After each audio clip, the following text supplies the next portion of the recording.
Narayanpura village lies in Madhya Pradesh, in the heart of rural India.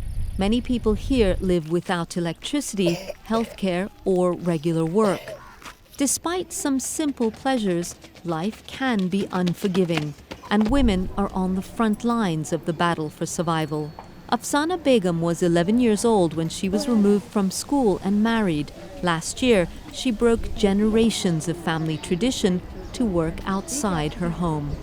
I couldn't bear to see the children starving, so I got a job. But my husband beat me because it made him look bad. I felt helpless and didn't know where to go. Afsana finally turned to a group of local women called the Shaurya Dal, or Courage Brigade. Dressed in blue saris, they go door to door to tackle a range of issues affecting their lives, from sanitation to violence. Initiated by the government of Madhya Pradesh and financed by the UN's International Fund for Agricultural Development, or IFAD, they work with local leaders to change attitudes and implement solutions. We were formed because the girls here were being raped. They were so scared, they wouldn't leave their homes.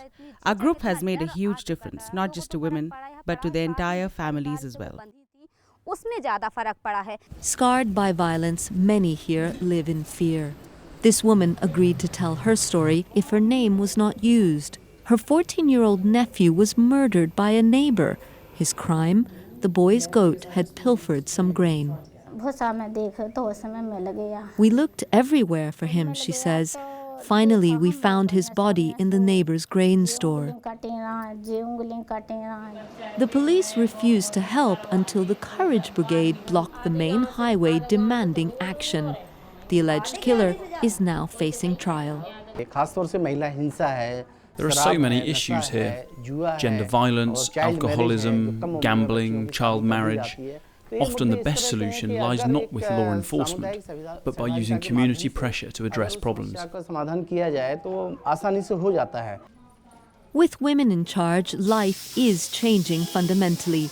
Every day, members of the Courage Brigade come here to cook, having taken control of a government-subsidized school meals program.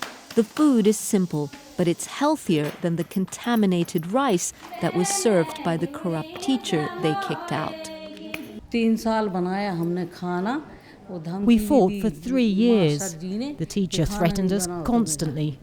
Once he even threw a hot stove at us, but we didn't give in. Nearly 100 village children rely on the breakfast and lunch served. Many have experienced prolonged hunger before. Some live alone for weeks as their parents travel far away for work. The school meal is a lifeline. The brigade helped Afsana and her husband reconcile and gave her a loan to open her own bakery. She now employs 4 other women and is inundated with orders. For the first time in her life, Afsana is making her own choices and her own money, earning much-deserved self-respect in the process.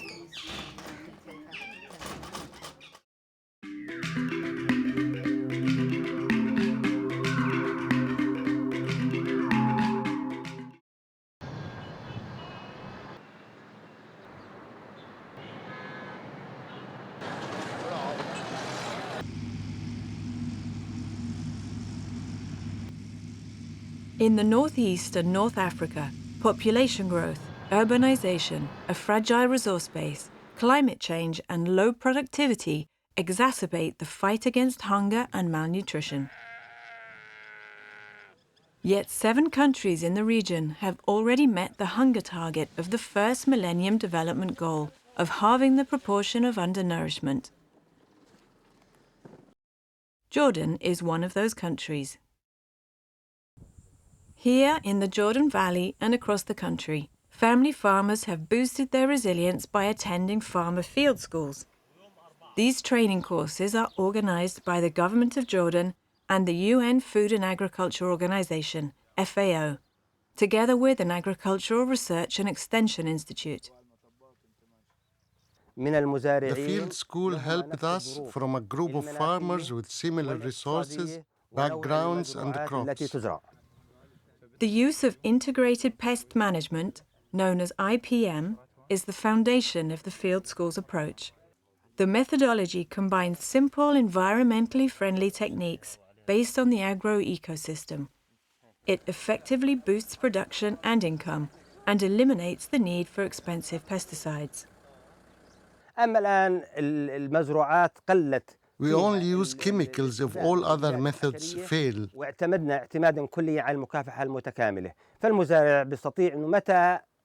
We depend on IPM, and now we have increased production and saved money. We used to get 400 boxes of tomatoes per hectare. Now we get up to 1,000. الدنم 400 صندوق الآن صار ينتج معنا 800 ألف صندوق الدنم. More than 2,000 farmers have now increased their knowledge and learned new production techniques. And 400 women who took part in the project have overcome some initial resistance to achieve remarkable results. I took on management of the whole farm and we had a good season. وكان كثير موسم الحمد لله رب العالمين كان كثير موسم ناجح وكان المزارعين المجاورين. Our neighbors used to come to see how a woman could run a farm, but we were doing very well, and my family is supportive. الحمد لله كانت كثير المزرعة ناجحة وكان عندنا كثير موسم ناجح بعديها تطور. By the second season we expanded from 12 greenhouses to 30 and from 10 acres to 30 acres. It was a great success. صرنا ب30 دنم والحمد لله وما زال المشروع مستمر لحد الآن. And now, by spreading their newfound knowledge, Jordan's farmers are helping their counterparts from neighboring countries.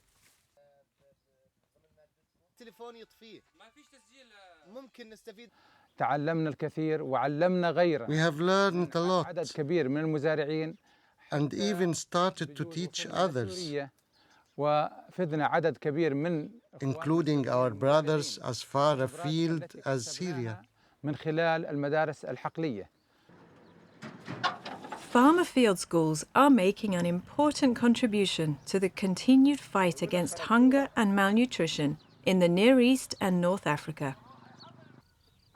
And family farmers, once considered part of the problem, are now making the most of this opportunity to become part of the solution.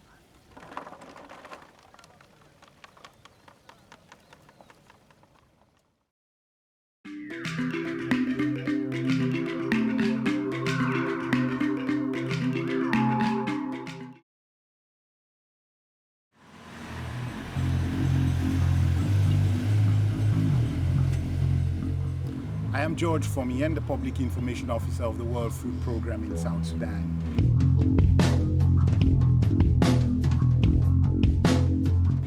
It is the rainy season now in South Sudan, and most of the country's earth roads are flooded or washed away.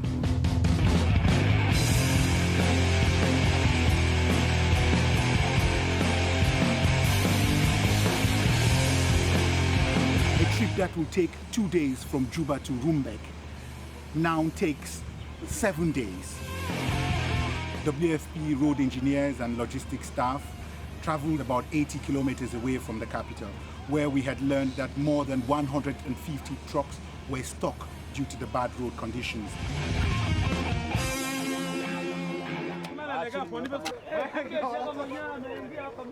Trucks transporting about 40 to 45 metric tons of cargo basically sink sometimes as far as 2 meters deep in these parts of the road.